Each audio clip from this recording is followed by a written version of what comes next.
बिस्मिल्लाहिर्रहमानिर्रहीम। अस्सलाम वालेकुम नाज़रीन, आप यूट्यूब चैनल देख रहे हैं। मैं इमरान खान हूँ। एक सोशल मीडिया के ऊपर शोर मचा हुआ है मौलाना फजल रहमान साहब को लेकर, और ये एक ट्वीट है जो नसीम खान वज़ीर ने किया है, और उसके बाद मैंने वहाँ से पढ़ा और सोशल मीडिया के ऊपर रोला पड़ा हुआ है कि मौलाना फजल रहमान साहब जो उम्रे पर गए हैं उनकी किसी इसराइली ओहदेदार से मुलाकात भी हुई है। ये बयान जो है वो मौलाना शुजाउल मुल्क साहब की निस्बत से जोड़ा गया है, और क्लेम ये है कि मौलाना शुजाउल मुल्क साहब ये कह रहे हैं, उनका एक जो है वो मौजूद भी है इंटरव्यू, और वो एक क्लिप मौजूद है जिसमें वो ये बात कह रहे हैं। और शुजाउल मुल्क साहब आपको पता है पहले मौलाना साहब JUIF में थे, लेकिन अभी जैसे मौलाना शरानी साहब की या मौलाना गुल नसीब साहब की, इनके साथ और बेशुमार उलमा इकराम जो हैं वो मौलाना फजल रहमान साहब के नाक़िद बन गए हैं। उन पर तनकीद कर रहे हैं कि वो इस्लाम की खातिर सियासत नहीं कर रहे, बल्कि अपनी सियासत और अपने ज़ाती फ़ायदे के लिए इस्लाम को बतौर एक टूल इस्तेमाल कर रहे हैं, और उसकी वजह से इख्तलाफात बढ़ते बढ़ते बहुत सारे उलमा इकराम छोड़ कर जा रहे हैं। अब इसमें जो मौलाना शुजाउल मुल्क साहब का एक मुबैना जो ऑडियो है जिसमें उनकी वीडियो भी मौजूद है, वो ये कह रहे हैं मौलाना साहब उम्रे के लिए वहाँ जो गए हैं उनकी मुलाकात जिससे हुई है, मैं अगर खुलकर बताऊं तो इसराइल के सफ़ीर से उनकी मुलाकात थी, और ये सारी चीज़ें हो रही हैं। यहाँ जमहूरियत के ख़िलाफ़ जिस तरह साजिश हुई, जिसके ईमा पर हुई, जिसके पैसों पर यह सब कुछ हुआ, अब उम्रे की आड़ में जो कुछ हो रहा है इंशाअल्लाह आहिस्ता आहिस्ता सब सामने आएगा। यानी मौलाना शुजाउल मुल्क साहब इस वीडियो में मुबैना तौर पे ये समझाना चाह रहे हैं कि इसराइल था इस साजिश के पीछे, और पैसा जो है वो इसराइलियों का इस्तेमाल हुआ है। और मौलाना साहब ने मुबैना तौर पे एक मुलाकात भी की, लेकिन बिलावल भुट्टो जरदारी साहब की पार्टी जो है, ख़ास तौर पे सलीम मांडी वाला, उन्होंने ये बात की है गुज़िश्ता दिनों के पाकिस्तान को इसके ऊपर सोचना चाहिए और पाकिस्तान को इसके ऊपर फैसला करना चाहिए कि जब अरब ममालिक इसराइल के साथ ताल्लुकात नॉर्मलाइज कर रहे हैं तो पाकिस्तान क्यों नहीं करता। और पाकिस्तान के हवाले से उन्होंने कहा कि इसके ऊपर पॉलिसी बननी चाहिए, इस पर बात होनी चाहिए, बहस का ये दरवाज़ा खुलना चाहिए। अदरवाइज पाकिस्तानी इसके ऊपर बात करने को भी तैयार नहीं है। पाकिस्तानी तो बिल्कुल ये कहते हैं कि जब तक फ़लस्तीनियों को उनका हक नहीं मिल जाता तब तक वो इसराइल नाम की किसी रियासत को तस्लीम नहीं करेंगे। अमूमन पाकिस्तान के अंदर यही मौक़िफ़ है। साबिक़ वज़ीर-ए-आज़म इमरान खान साहब का भी ये मौक़िफ़ बहुत सख्त था, और बानी पाकिस्तान हज़रत कायद-ए-आज़म मोहम्मद अली जिन्ना रहमतुल्लाह अलैह का भी यही एक मौक़िफ़ था, और उनका एक सेइंग भी मौजूद है। बहुत कैटेगोरिकली और क्लियरली उन्होंने ये कहा था कि फ़लस्तीन की जब तक एक आज़ाद और ख़ुद मुख्तार रियासत नहीं होती तब तक इसराइल के लिए ऐसे गुंजाइश नहीं हो सकती। अब एक तो ये मौलाना फजल रहमान साहब के ऊपर बड़ा सीरियस एलिगेशन है, लेकिन इसमें कुछ चीज़ें बड़ी तेज़ी से हो रही हैं। यानी रजीम चेंज ऑपरेशन ये जो पाकिस्तान में किया गया है, इसकी कामयाबी तो हो चुकी है, रजीम तो तब्दील हो गया, इमरान खान को निकाला, इंपोर्टेड सरकार आकर बैठ गई। अब जो अहदाफ थे इस ऑपरेशन को करने के पीछे, जो अहदाफ थे वो हासिल किए जा रहे हैं। जो लोकल अहदाफ थे उनमें सबसे बड़ा हदफ ये था कि NRO2 मुकम्मल हो जाए। तो NRO2 जो है वो मुकम्मल हो चुका है, नैब अमली तौर पे ख़त्म हो चुका है, FIA के पर काट दिए गए हैं, तमाम अफसरान इधर उधर कर दिए गए हैं, और केसेस की फाइलें जो हैं उनके साथ जो कुछ हो रहा है ये आपको आने वाले दिनों में पता चलेगा। नैब का कानून तब्दील हो गया, गजट नोटिफिकेशन जारी हो गया, तफसीलात के मुताबिक नैब कानून तब्दील हो गया है। कौमी एहतसाब ऑर्डिनेंस 1999 में तरामीम का नोटिफिकेशन जारी कर दिया गया है। अब ब्यूरोक्रेट्स को या सियासतदानों को या करप्शन करने वाले लोगों को या जो फ्रंट मैन है उनको या रिश्तेदारों के नामों पर पैसा रखने वालों को या बैरून मुल्क पैसा भिजवाने वालों को या मनी लॉन्ड्रिंग करने वालों को या आमदन से ज़्यादा असासे बनाने वालों को कोई खौफ पाकिस्तान में नहीं होगा। लोगों को लूट मार करने वालों को भी कोई खौफ पाकिस्तान में नहीं होगा नैब का। इसके तहत टैक्स जो है वो वफाकी सूबाई काबीना कौंसल स्टेट बैंक के फैसले नैब इख्तियारात से बाहर हो गए हैं, और नोटिफिकेशन में कहा गया है कि नैब चेयरमैन के तकर्रुर तक डिप्टी चेयरमैन इदारे के सरबराह होंगे, और डिप्टी चेयरमैन नैब का तकर्रुर सदर के बजाय अब वफाकी हुकूमत किया करेगी। सदर नहीं करेंगे, सदर को इस सारे मामले से उन्होंने बाहर कर दिया है। दीगर बहुत सारी चीज़ें हैं। यानी नैब अपनी तौर पे आपको मैं साफ कहूँ तो वो ख़त्म हो गया है, और नैब के ऊपर उल्टे जुर्माने डालना शुरू कर दिए कि अगर नैब कोई इंक्वायरी करे और किसी लम्हे साबित ना कर पाए तो नैब के ऑफिसर को गिरफ्तारी भी हो सकती है, सजाएं भी हो सकती हैं, जुर्माने भी हो सकते हैं, और बहुत सारी चीज़ें और हैं।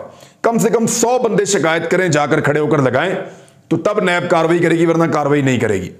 तो ये बड़ा मजेदार काम कर दिया है। नैब अमली तौर पे खत्म हो गया, तो एनआरओ 2 मुकम्मल हो गया। लेकिन इसका एक बैरूनी हिस्सा भी था। वो जो बैरूनी हिस्सा था इस एनआरओ 2 का, जो अहदाफ थे, जो हासिल करने थे, उनमें से बहुत सारे जो पाकिस्तान के अंदर है वो तो हासिल हो गए हैं, कुछ रह गए हैं जिन पे काम जारी है।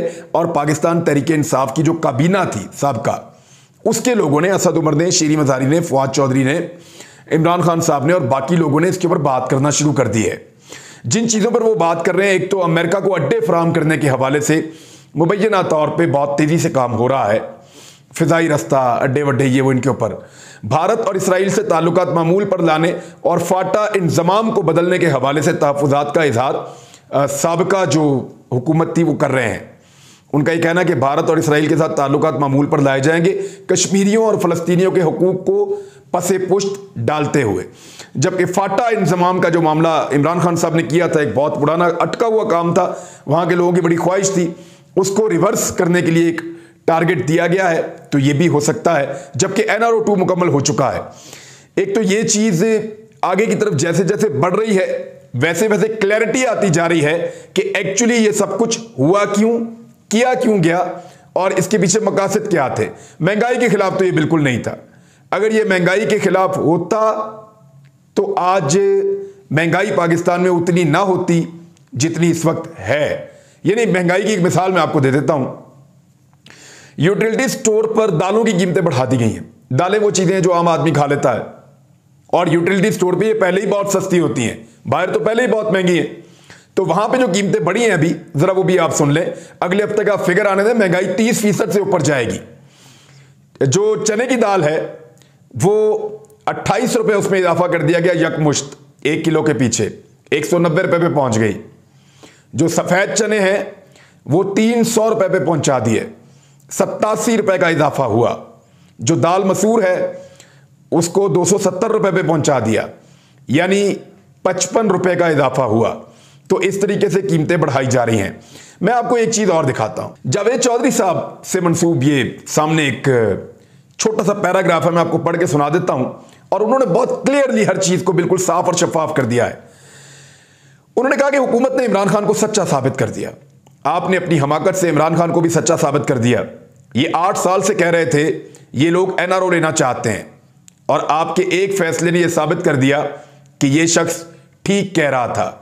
इमरान खान 3 माह से यह भी कह रहा था कि ये लोग अपने मुकदमे बंद कराने के लिए इक़्तिदार में आए हैं।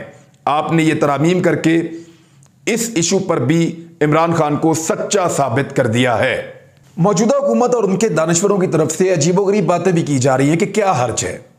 मैं पहले वो बातें आपको बता देता हूं। यदि उनके वुज़रा भी ऐसी बातें कर रहे हैं, उनके जो भिखारी दानिश्वर हैं वो भी ऐसी बातें कर रहे हैं, जो उनके बाहर हैंडलर्स हैं, जो अंदर हैंडलर्स हैं वो भी ऐसी बातें कर रहे हैं। यानी अमेरिका को अड्डे देने में क्या हर्ज है, इसराइल को तस्लीम करने में क्या हर्ज है, भारत के शिद्दत पसंद रवैये के बावजूद ताल्लुकात बहाल करने में क्या हर्ज है, मुल्क को बचाने के लिए अवाम को महंगाई में पीस कर मुश्किल फैसले करने में क्या हर्ज है, न्यूक्लियर असासों से दस्तबरदारी में क्या हर्ज है, करप्शन हर मुल्क में होती है, क्या हर्ज है। ये ऐसा इकबाल ने कहा। ये सब लोग इस तरह के स्टेटमेंट दे रहे हैं।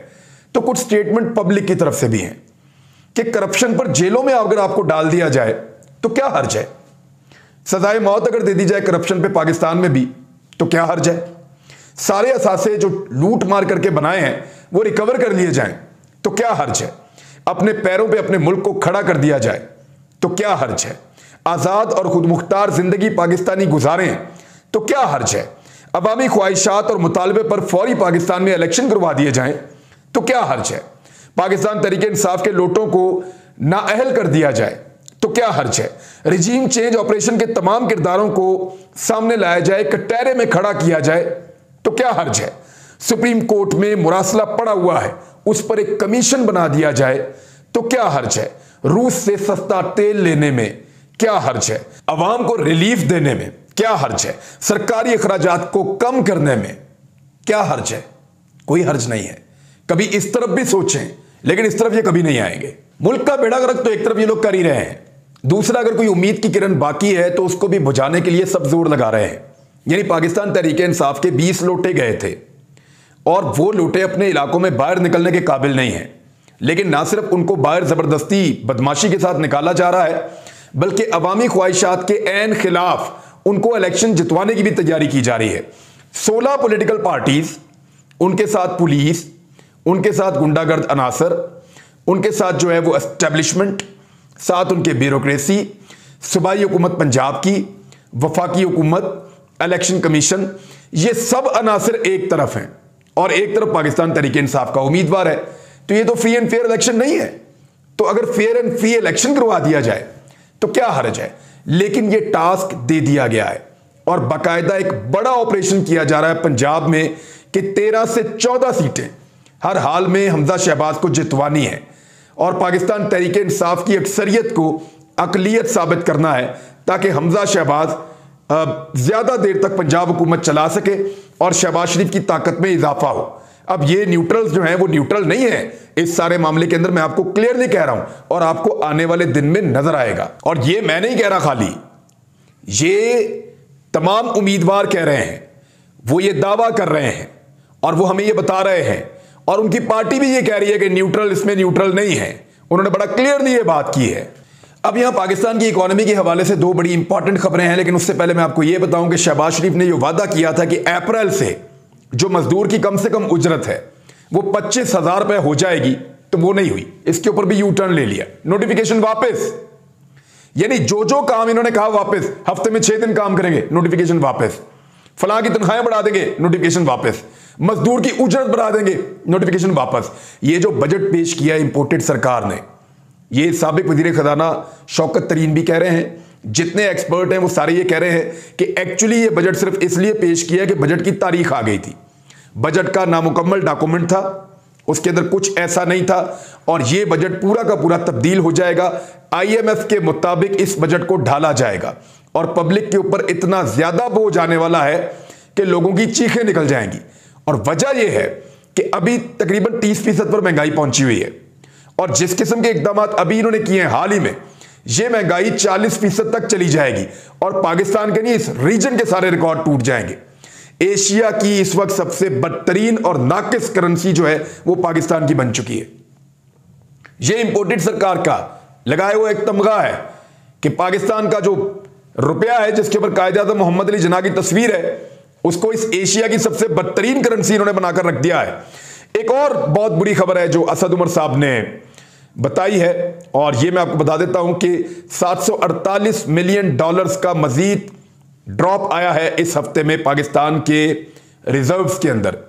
यानी पाकिस्तान के जो टोटल रिजर्व्स हैं या जो ज़र मुबादला के ज़खायर होते हैं, वो उसके अंदर एक बहुत बड़ा डाउन आया है और इस वक्त पाकिस्तान के पास जो रह गए हैं ज़र मुबादला के ज़खायर, वो $8.2 अरब हैं। पाकिस्तान तहरीक इंसाफ की हुकूमत ने, जिस वक्त वो ख़त्म हो गई थी उनकी हुकूमत, जिस वक्त उनसे हुकूमत छीन ली गई थी, उस वक्त का बता रहा हूँ, उससे पहले तो वो लगभग $20 अरब तक भी पहुंचे हुए थे, $21 अरब तक पहुंचे थे। लेकिन जिस वक्त उनकी हुकूमत ख़त्म की जा रही थी, उस वक्त $16.4 अरब के पाकिस्तान के पास रिजर्व मौजूद थे। पाकिस्तान के पास $16.4 अरब के रिजर्व मौजूद थे। लेकिन इन 3 महीनों के अंदर अंदर मौजूदा जो इंपोर्टेड सरकार आई है उसने उनको आधा कर दिया है और अब सिर्फ $90 करोड़ के पीछे, यानी $1 अरब से भी कम पैसों के पीछे IMF के पास पूरा पाकिस्तान गिरवी रख दिया है। चाइना के पीछे भाग रहे हैं, बाकी मुल्कों के पीछे भाग रहे हैं। पाकिस्तान में कारोबारी जिंदगी बिल्कुल रुका हुआ है, कोई सेल परचेज नहीं हो रही, लोग काम करने को तैयार नहीं है। ये हालात हैं इस वक्त पाकिस्तान के अंदर। और आखिरी खबर यह है कि PMLN ने और पीपल्स पार्टी ने बाकायदा इत्तेहाद कर लिया इलेक्शन लड़ने के लिए, बाकायदा इत्तेहाद कर लिया है।